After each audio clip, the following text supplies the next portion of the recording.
Hi అండి. అందరికీ నమస్తే.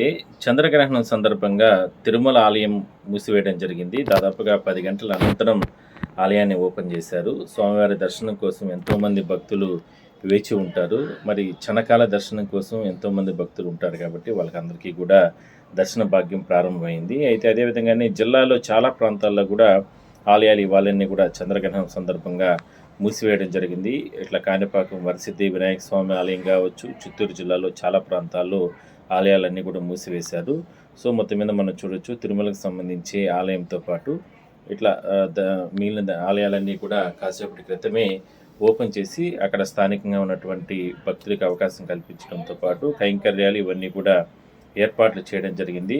మరోవైపు ఇవాళ మాత్రం వాయులింగేషన్ చేయదు. అంటే గ్రహణం అది చంద్రగ్రహణమైనా, సూర్యగ్రహణమైనా ఏ గ్రహణం అయినా కూడా సరే మహాశివునికి అది వర్తించదు. అందువల్లనే శ్రీకాళహస్తి వాయులింగేశ్వర క్షేత్రంలో మాత్రం పెద్ద ఎత్తున భక్తులు తరలి రావడం జరిగింది. ఆ సందర్భంగా చూడొచ్చు పెద్ద ఎత్తున స్వామివారి దర్శనం కోసం ఆలయం లోపలికి వెళ్ళడం. ఎందుకంటే అన్ని ఆలయాలు మూసివేయడం. అది కాకుండా చంద్రగ్రహణం మనకు ఈసారి పొగులు రావడం జరిగింది ఆ గడియలు.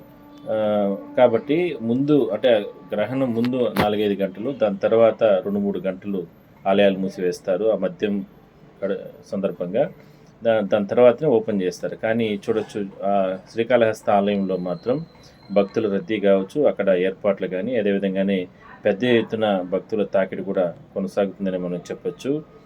మొత్తం మీద ఆలయాలకు సంబంధించినటువంటి నిర్వహణలో శ్రీకాళహస్తి ఆలయంలో ఇవాళ ఉదయం నుంచి కూడా భక్తులు పెద్ద సంఖ్యలో వచ్చిన నేపథ్యంలో అక్కడ వాళ్ళకు దర్శన ఏర్పాట్ల విషయాలకు సంబంధించి కానీ అదేవిధంగానే లోపల అంటే అక్కడ వెళ్ళిన భక్తులకి ఏర్పాట్లు ఇబ్బందులు లేకుండా ప్రసాదాలు, లడ్డూ ప్రసాదాలు కానీ ఇట్లా అన్న ప్రసాదాలు ఇవన్నీ కూడా వాళ్ళకందరికీ కూడా అధికార యంత్రాంగం అంతా కూడా పంపిణీ చేయడం జరిగింది. చూడండి గ్రహణం సందర్భంలో ఆలయం తెరిచి ఉంచే ఆలయం ఏదైనా ఉందిరా అంటే అది ఒక వాయులింగేశ్వర క్షేత్రం ఆలయం, మహాశివుని ఆలయం. అందువల్లనే అక్కడ యాక్చువల్గా మిగిలిన ఆలయాల్లో అన్నప్రసాదాలు కూడా పంపరు. ఆలయం ఏ విధంగా మూసివేస్తారో అక్కడ అన్నప్రసాదాలు కానీ భక్తులు ఎవరు ఉండరు, మొత్తం కూడా అంతా కూడా లాక్ చేస్తారు. తిరుమల ఇది ఉంది.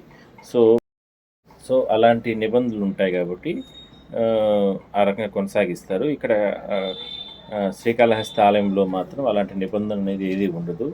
గ్రహణంలో రోజు కూడా ఆ రకంగా చూడండి అన్నప్రసాదాలు ఏ విధంగా పంపిణీ చేస్తున్నారు.